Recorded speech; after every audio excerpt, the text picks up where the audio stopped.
Boa noite, meus irmãos. Saúdo todos com a graça e a paz de nosso Senhor Jesus Cristo.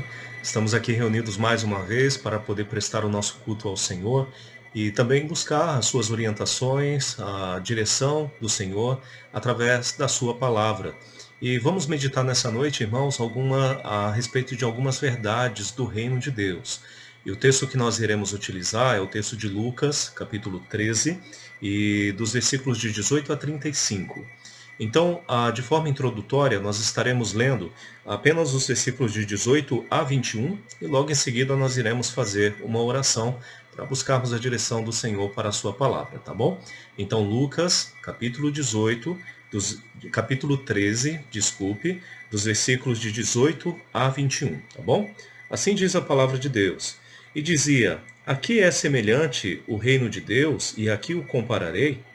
É semelhante a um grão de mostarda que um homem plantou na sua horta e cresceu e fez-se árvore, e as aves do céu aninharam-se nos seus ramos. Disse mais: Aqui compararei o reino de Deus. É semelhante ao fermento que uma mulher tomou e escondeu em 3 medidas de farinha, até que ficou tudo levedado. Vamos orar, irmãos. Nosso querido Pai Celestial, mais uma vez nós te agradecemos pelo enorme privilégio que o Senhor tem concedido a cada um de nós de estarmos neste momento diante do teu trono de graça para poder apresentar a nossa adoração e louvor. Que o Senhor possa receber este culto, ó Deus, singelo, de forma aprazível. E que ao mesmo tempo Deus possa preencher os nossos corações com a tua rica e poderosa palavra. Que o Senhor possa nos mostrar e revelar verdades, ó Deus, a respeito do teu reino, de modo que possamos estar cada dia mais convictos a respeito da fé que nós temos, de já sermos participantes do reino por meio de Cristo Jesus, mas ao mesmo tempo nós oramos por aqueles que infelizmente ainda não tomaram a decisão de reconhecer a Jesus como seu Salvador, para que através dessa palavra eles possam estar convencidos, ó Pai, que não há um outro meio de fazer parte do reino dos céus, senão crer que Jesus é o Filho de Deus e o único e legítimo Salvador deste mundo. Então, ó Deus, que o Senhor seja glorificado através dessa palavra e que o Senhor possa abençoar a cada um daqueles que estiverem ouvindo.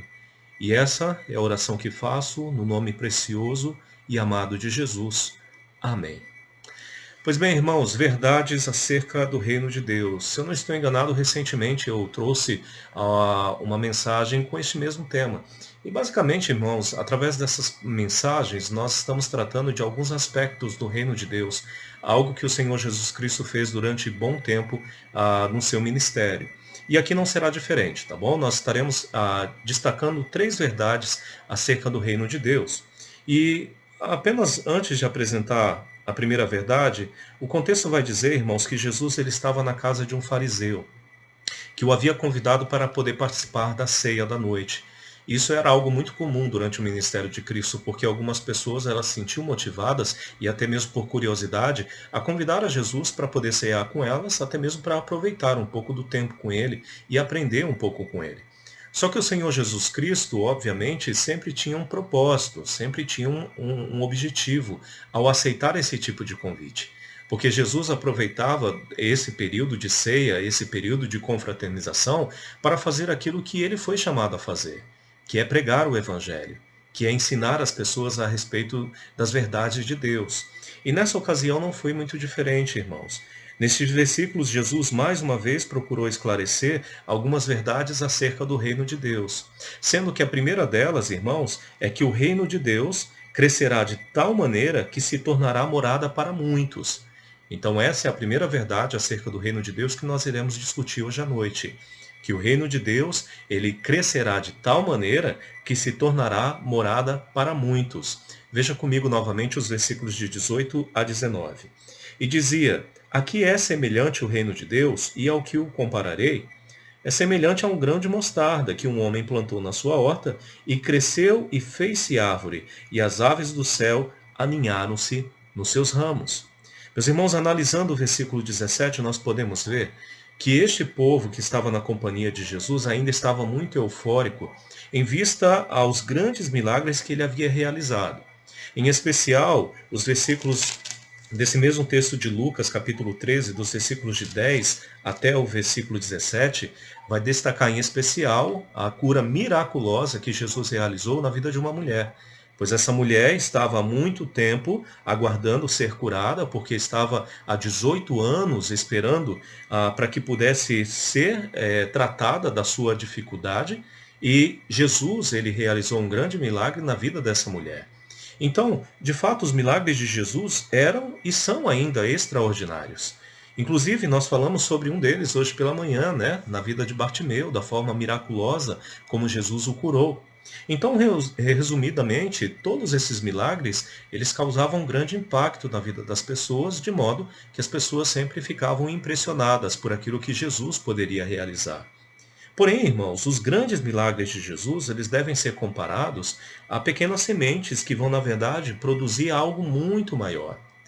Porque, meus irmãos, uma das intenções do Senhor Jesus Cristo ao realizar milagres era despertar a fé no coração das pessoas, de modo que elas pudessem entrar por meio da fé no reino dos céus.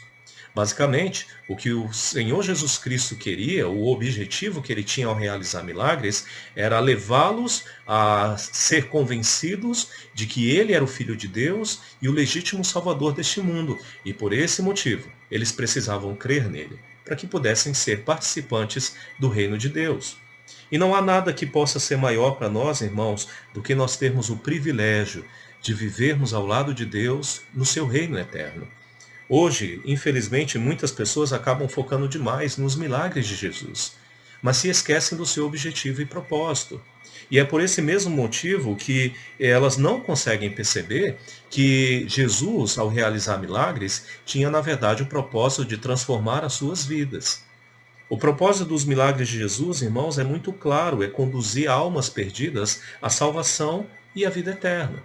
E se supostamente as pessoas ainda continuam dando tanta atenção aos milagres e buscando os milagres de Jesus, e ao mesmo tempo elas não se apercebem dessa necessidade de uma nova vida, ou até mesmo de um reconhecimento público de que Jesus é o seu Salvador, o único Salvador, obviamente elas não estão dentro daquilo que Jesus planejou.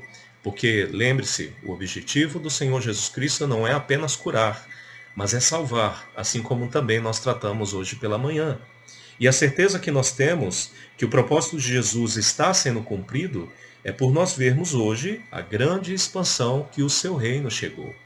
É justamente sobre essa expansão que Jesus está tratando nessas duas parábolas, irmãos. Na primeira delas, Jesus ele compara o reino de Deus a uma pequena semente de mostarda, que era a menor das sementes conhecidas, mas que ao germinar, ela tornava-se grande, chegando aí aproximadamente a 4 a 5 metros de altura. E é interessante que as suas folhas, elas eram conhecidas pela sua expansão, de modo que de tão grande acabava se tornando abrigo para muitas aves, assim como Jesus está destacando no versículo 19. E lembre-se que Jesus, em suas parábolas, ele tinha o propósito de revelar verdades espirituais profundas aos seus ouvintes, de modo que eles pudessem compreender a vontade de Deus. E apenas pensando nos possíveis significados, irmãos, do que Jesus poderia estar querendo transmitir através dessa parábola da semente de mostarda, nós podemos pensar que o que ele queria dizer, na verdade, é que o seu reino ele começaria de forma singela na Judéia, assim como começou, como uma pequena semente de mostarda, mas que de acordo com o tempo ele iria crescer muito, de modo que muitas outras pessoas iriam crer. Na verdade, ele iria se expandir pelo mundo inteiro. E aqui nós estamos tratando basicamente das palavras finais de Jesus, né? Da ordem de Jesus. Pregue na Judéia, na Samaria e depois no mundo inteiro. Então Jesus, através dessa parábola, ele já estava prevendo a expansão que o seu reino iria ter. Ele já estaria prevendo o número de pessoas que iria crer nele e que seriam participantes do seu reino dos céus. Então, meus irmãos, em resumo, o que Jesus queria dizer é que aquele ministério singelo, que ele começou na Judéia, na Galiléia mais especificamente, iria expandir e tomar proporções mundiais, de modo que este reino se tornaria abrigo para muitas pessoas. não somente para judeus, mas para as pessoas do mundo inteiro. E essa é a mesma ideia que ele trata nos versículos 21 e 20, de 20 a 21, a respeito da parábola do fermento. Pois ele diz o seguinte: disse mais: a que compararei o reino de Deus? É semelhante ao fermento que uma mulher tomou e escondeu em 3 medidas de farinha, até que ficou tudo levedado.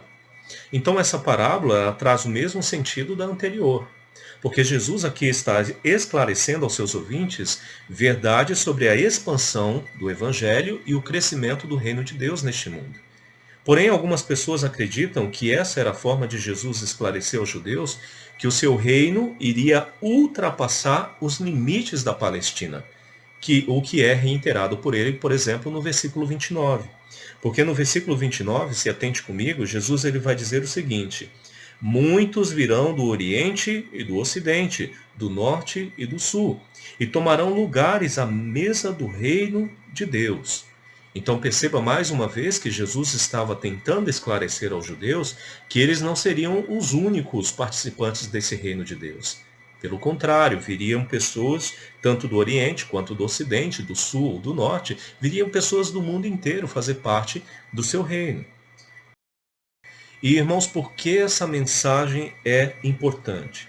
Porque os judeus até então eles acreditavam ser o único povo escolhido por Deus. Acreditavam tanto nisso que acabaram se tornando orgulhosos. Mas ao contrário do que eles acreditavam, Deus nunca desprezou os estrangeiros. Deus nunca desprezou os gentios. Pelo contrário, Deus quer salvar o mundo inteiro. Em seu plano eterno, o Senhor já havia incluído os gentios no seu plano salvífico. Tanto é que a sua intenção para Israel era usá-la como uma nação que levaria o evangelho a todo o mundo.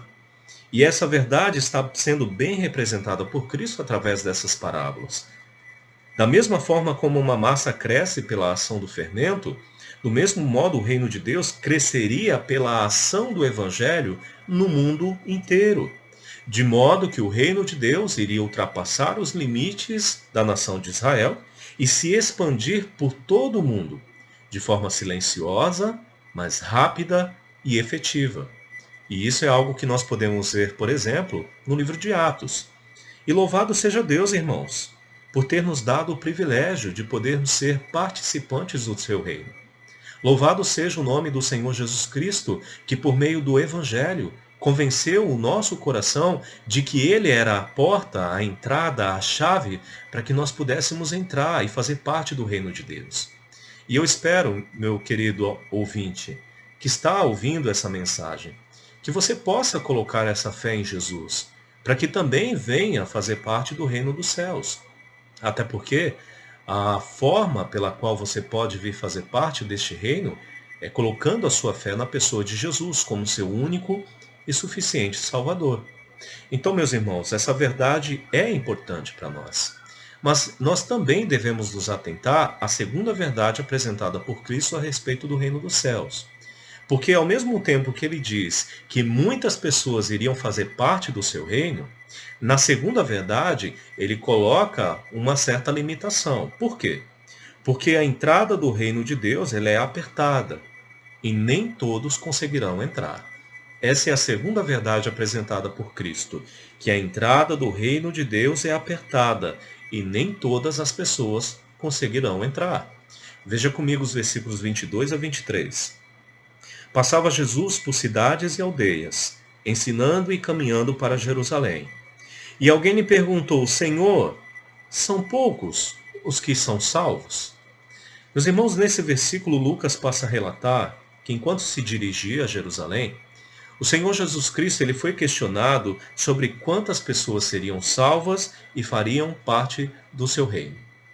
Nós nada sabemos qual teria sido a motivação para essa pergunta. Talvez tenha sido apenas de alguém muito curioso para saber sobre mais o reino de Deus, ou alguém preocupado com a sua própria salvação, imaginando se ainda haveria algum lugar para ele. Ou talvez seria de um salvo interessado em saber se ainda haveria espaço para outras pessoas também entrarem. E talvez seja o mesmo tipo de preocupação que nós teríamos com os nossos amigos, com os nossos parentes. Mas o mais provável, irmãos, é que essa pergunta tenha sido motivada pelo alto índice de incredulidade e a ausência de pessoas que de forma sincera estavam dispostas a seguir a Jesus. Provavelmente essa pergunta ela foi feita por um dos seus discípulos, que estava na comitiva que descia para Jerusalém ao lado de Jesus. Em algum momento esse discípulo deve ter se apercebido que aquelas grandes multidões que buscavam os milagres e favores de Jesus haviam se dispersado rapidamente e que havia sobrado apenas os discípulos, ou seja, aqueles que realmente queriam seguir o Senhor. O que levou ele a perguntar: Senhor, quantos mesmos serão salvos pelo Senhor? Eu confesso, irmãos, que em algum momento eu faço essas mesmas perguntas ao Senhor Jesus Cristo. Senhor, quantas daquelas pessoas que frequentam e já frequentaram a nossa igreja serão salvos de fato? Senhor, será que os meus parentes, será que os meus amigos realmente serão salvos? Meus irmãos, e por que faço essas perguntas? Porque, embora algumas pessoas frequentem as igrejas, e embora até mesmo já tenham ouvido diversas vezes o Evangelho do Senhor Jesus Cristo, elas ainda continuam demonstrando a mesma incredulidade de sempre. De modo que elas não conseguem e não permitem que o Senhor Jesus Cristo venha transformar a sua vida. E aí, mais uma vez, nós entramos na questão que apresentamos inicialmente. Essas pessoas, elas são amigas de Cristo. Elas não ignoram a palavra. Elas não colocam palavras contra ele. Elas não deixam de visitar uma igreja. E nem mesmo rejeitam as mensagens que nós levamos até eles. Elas estão interessadas nos milagres de Jesus. Elas até mesmo chegam a pedir a ele alguns benefícios. Mas essas mesmas pessoas não estão dispostas a carregar a sua cruz e seguir o Mestre. Essas mesmas pessoas não abrem o seu coração como um todo para que Jesus possa vir fazer morada. E certamente, irmãos, para essas pessoas não há salvação, porque elas realmente não demonstraram uma fé suficiente para fazer do Filho de Deus o Senhor de suas vidas. Então essa pergunta ela sempre será, irmãos, muito comum em nosso meio. Senhor, quantas pessoas de fato serão salvas? Senhor, quantas pessoas realmente irão colocar a sua fé no Senhor? Mas para essas perguntas vem a resposta de Jesus. Porque veja o que ele diz no versículo 24. Respondeu-lhes: esforçai-vos por entrar pela porta estreita, pois eu vos digo que muitos procurarão entrar e não poderão. Meus irmãos, o esforço aqui não tem nada a ver com relação à prática das boas obras, como um meio de se alcançar os céus e a salvação. O Senhor Jesus Cristo, o próprio Deus, através do apóstolo Paulo, ele deixa isso muito claro no texto de Efésios, capítulo 2, 8 e 9. Inclusive, já tenho repetido isso através de mensagens recentes. A salvação é unicamente pela graça de Deus. Não é por meio de obras. Obras não podem salvar absolutamente ninguém. E isso fica muito claro dentro do contexto bíblico, isso fica muito claro através da palavra do Senhor. Mas o que Cristo quer dizer, na verdade, irmãos, é que as exigências para que você possa se tornar um cidadão do reino dos céus, elas são muito grandes. E que para fazer parte, você terá que estar disposto a cumprir de forma categórica cada uma dessas exigências. Que por ser tão difícil, você terá que demonstrar muitas vezes um esforço sobrenatural. Ou seja, para fazer parte do reino dos céus, você tem que estar disposto a mortificar a sua carne. Você terá que estar disposto a abandonar este mundo. Você terá que estar disposto a colocar Cristo como a sua prioridade, fazendo dele não somente o seu Salvador, mas o Senhor de sua vida. Ao mesmo tempo, você terá que estar pronto a carregar a sua cruz, porque aquele que segue Jesus Cristo deve carregar a sua cruz. E a pergunta neste momento é: quantas pessoas realmente estão dispostas a carregar a cruz do Senhor Jesus Cristo? Quantas pessoas estão dispostas a demonstrar este esforço de mortificar a sua carne, de abandonar este mundo e entregar-se como sacrifício vivo nas mãos de Deus. Quantas pessoas? Será que você que me ouve hoje à noite, você já tomou essa decisão? Será que hoje você teria condições de entregar-se voluntariamente ao Senhor Jesus Cristo? Aparentemente, irmãos, a maioria das pessoas infelizmente não está. Embora queiram fazer parte do reino de Deus, a maioria não demonstra uma sincera disposição de fazer qualquer tipo de sacrifício para Deus. Eles desejam uma entrada fácil. E a entrada do reino de Deus não é fácil. Ela é apertada. Ela requer muito esforço. Porque enquanto nós estivermos neste mundo, nós estaremos lutando contra nós mesmos e contra os inimigos da nossa alma. Então, meus irmãos, a entrada do reino de Deus ela é apertada e nem todos poderão entrar.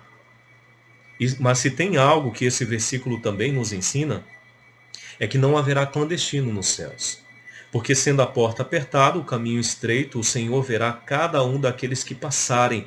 E é por esse motivo que aqueles que não receberem a Jesus como seu Salvador, não poderão entrar no reino dos céus.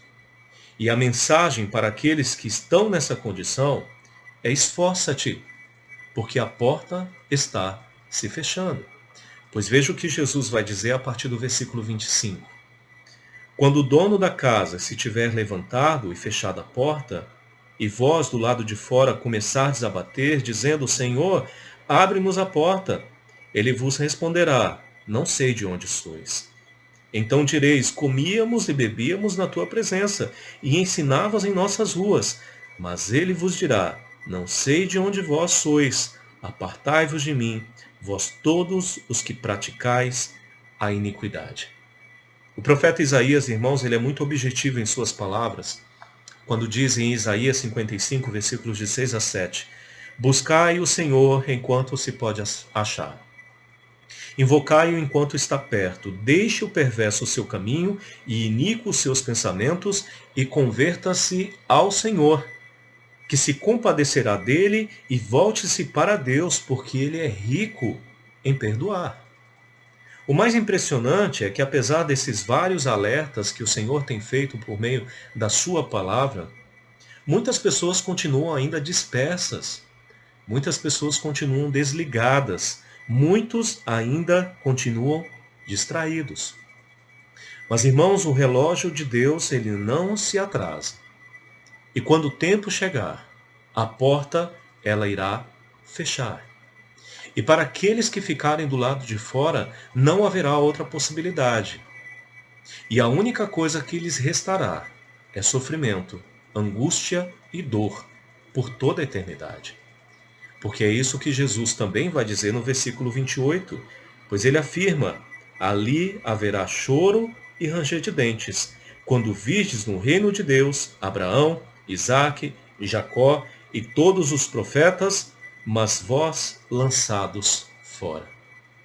A realidade apresentada por Cristo no versículo 28, ela se compara muito com aquilo que nós podemos ver em Lucas capítulo 16, quando nós vemos o rico observando Lázaro e Abraão no paraíso de Deus, enquanto ele estava ali sofrendo em angústias e agonias no inferno.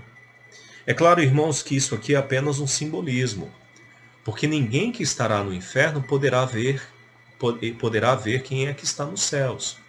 Mas essa mesma pessoa que estará ali no inferno sofrendo em agonia eterna, elas estarão se lembrando de todas as oportunidades que haviam sido lhe dadas de poder se converter, de poder crer em Jesus como seu único e suficiente Salvador. E a parte da sua agonia será o fato de ela estar consciente de quantas vezes ela o rejeitou. Então, meus irmãos, o reino de Deus, ele será expandido pelo mundo inteiro, de modo que muitas pessoas virão fazer parte deste reino. Porém, a entrada deste reino é tão apertada que nem todos poderão entrar. Apenas aqueles que realmente depositarem a sua fé em Cristo Jesus, que estiverem prontos a carregar a sua cruz, que estiverem prontos a abandonar este mundo e viver uma nova vida transformada ao lado de Cristo. Apenas estes, pela fé, entrarão e farão parte do reino de Deus.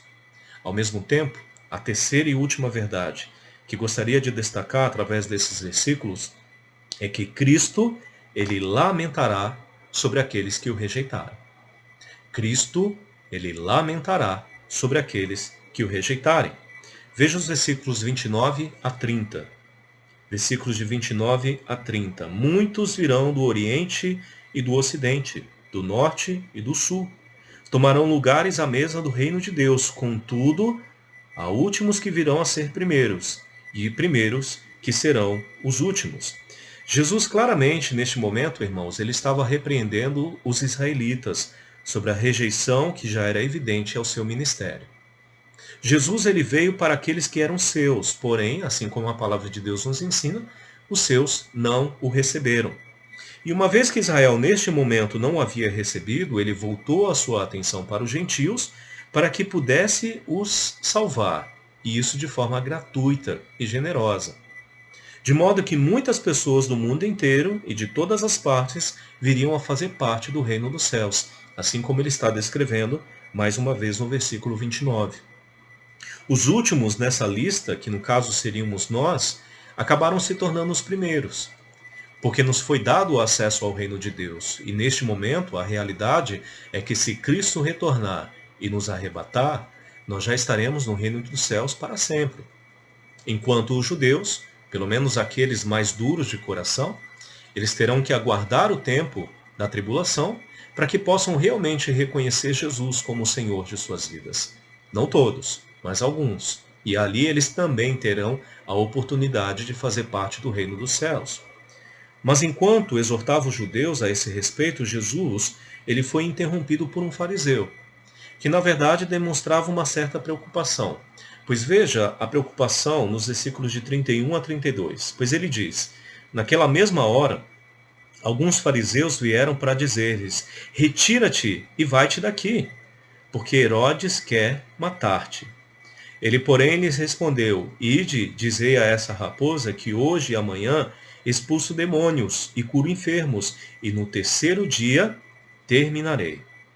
Embora o judeu demonstrasse aparentemente uma preocupação com o estado físico do Senhor Jesus Cristo, com a integridade física de Jesus, a sua intenção, na verdade, demonstrava o oposto. Pelo menos é dessa forma que eu interpreto essa passagem. Porque aqui, irmãos, o que se sugere é que o fariseu, na verdade, estava tentando, de alguma forma, calar a Jesus. Embora Herodes fosse um oponente do ministério de Cristo, ele nunca o havia ameaçado publicamente. Essa afirmação, na verdade, era uma tentativa de afugentar o Senhor Jesus Cristo de Jerusalém. Olha, Jesus, Herodes ele está querendo te matar, então é melhor você ir embora. Claramente, Jesus ele não se preocupava com a ameaça de Herodes ou de qualquer uma outra pessoa, porque ali ele estava disposto a cumprir a sua missão, que era pregar a verdade, anunciar o Evangelho, anunciar a salvação. Porque ele sabia que o tempo do seu ministério já estava chegando, meus irmãos, e que rapidamente ele estaria voltando para os céus. E que o tempo para que essas pessoas, no caso os judeus, viessem a crer, era naquele momento, e por esse motivo eles deveriam se aproveitar. E a indicação que Jesus faz no versículo 33 demonstra isso de forma mais clara e objetiva. Pois ele diz o seguinte, importa, contudo, caminhar hoje, amanhã e depois. Porque não se espera que um profeta morra fora de Jerusalém. Aqui Jesus provavelmente, irmãos, ele está falando e trazendo um simbolismo a respeito do seu próprio ministério. Alguns pensam que aqui ele estaria falando sobre os 3 anos que ele ministrou neste mundo. Já outros acreditam, assim como eu, que ele está falando especificamente a respeito do tempo da sua morte.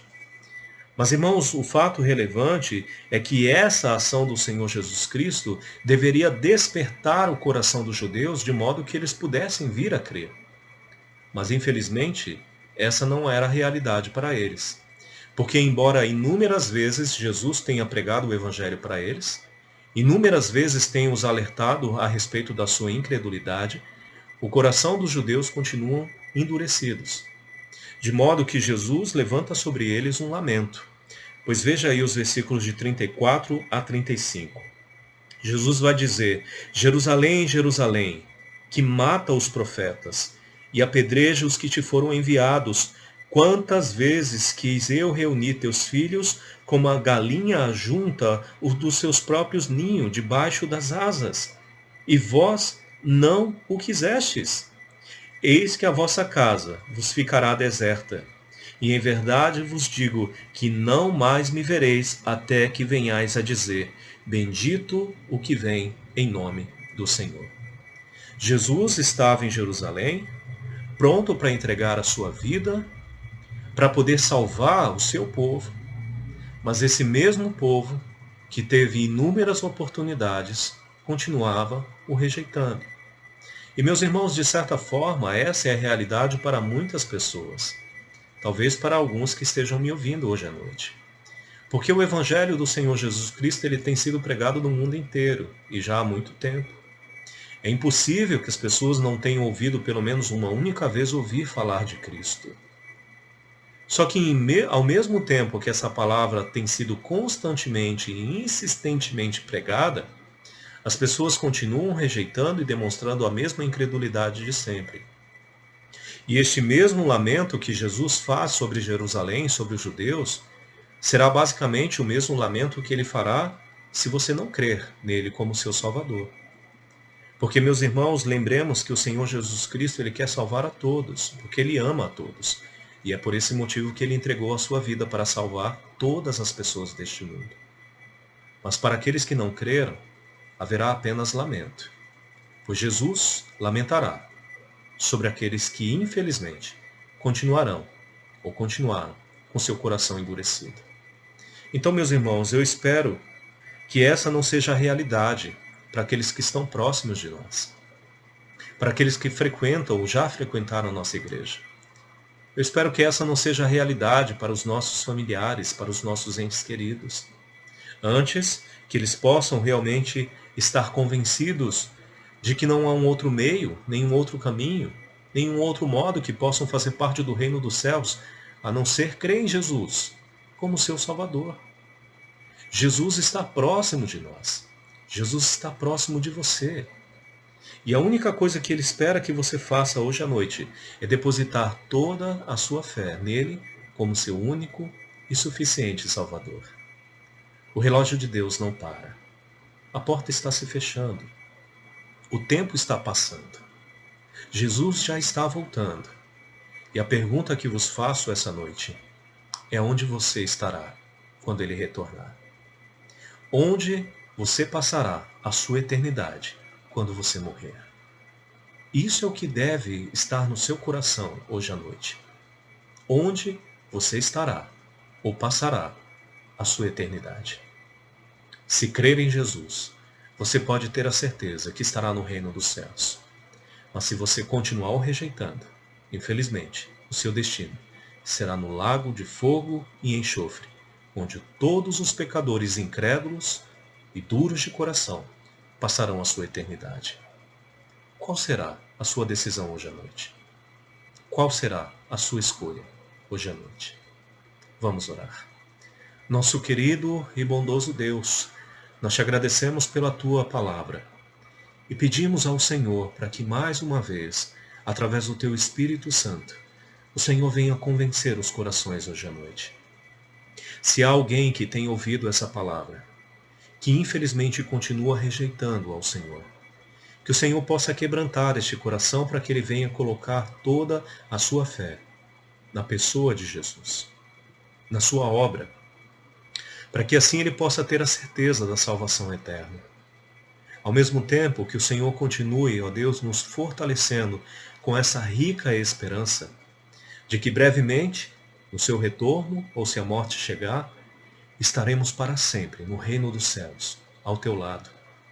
Ó Deus, que o Senhor possa continuar nos abençoando, nos fortalecendo e nos animando. Que o Senhor continue nos usando como pregadores da tua palavra, para que o Evangelho do Senhor continue sendo expandido por este mundo, de modo que muitas outras pessoas possam vir ter acesso, por meio da fé, ao reino dos céus. Essa é a oração que faço, no nome santo e precioso de Jesus. Amém. Pois bem, meus irmãos, que Deus os abençoe e que possa continuar fortalecendo cada um dos irmãos. E se você, caro amigo, que ainda não recebeu a Jesus como seu Salvador, se você tem dúvidas, se você quer fazer algumas perguntas, entre em contato comigo. Nós, com toda certeza, estaremos prontos a te ajudar, para que você possa se aproximar de Jesus e, melhor, que você possa crer em Jesus, para que possa fazer parte do seu reino. Que Deus os abençoe e até a próxima, se Deus assim permitir.